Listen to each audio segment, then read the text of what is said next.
မင်္ဂလာပါရှင်ရွှေဆိုင် website မှာရွှေတယ်များကိုလွယ်ကူစွာရှာဖွေနိုင်မဲ့နည်းလမ်းလေးတွေကိုပြောပြပေးသွားပါမယ်ရှင်အရင်ဆုံး website ကနေတဆင့် register ပြုလုပ်ရန် create account ကိုနှိပ်ပါဖုန်းနံပါတ်နဲ့အမည်ဖြည့်ပေးပါ register ကိုနှိပ်ပါ OTP နံပါတ်ကိုဖြည့်ပေးပါပြီးရင်တော့ home page ကိုပြန်သွားပြီးကိုရှာခြင်းတဲ့ပစ္စည်းအမျိုးအစားကို category အလိုက်ရှာဖွေလို့ရပါတယ်ဥပမာဆွဲကြိုးဆိုရင် necklace category ကိုနှိပ်လိုက်ရုံပါပဲเนาะ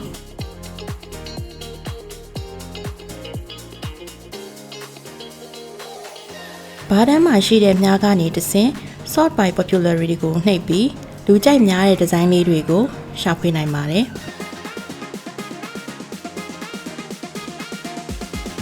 search bar မှာလည်းမိမိနှစ်သက်ရာပစ္စည်းနာမည်ကိုရိုက်ထည့်ပြီးရှာဖွေနိုင်ပါတယ်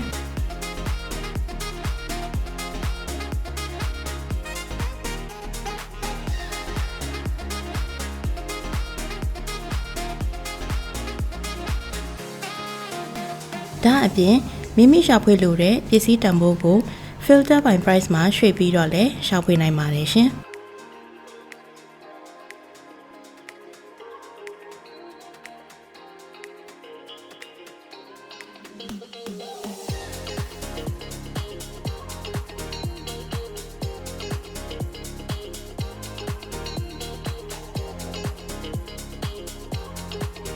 ကြိုက်နှစ်သက်တဲ့ပစ္စည်းကိုရွေးချယ်ပြီးရင်တော့ check out ပြုလုပ်ရန် add to cart ကိုနှိပ်ပါ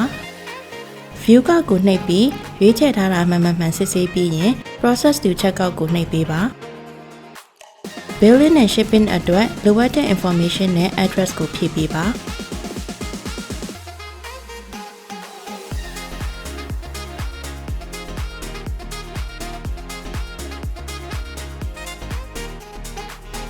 place order နှိပ်ပြီးရင်တော့ website ကဝယ်ယူမှုပြီးဆုံးပါပြီရှင်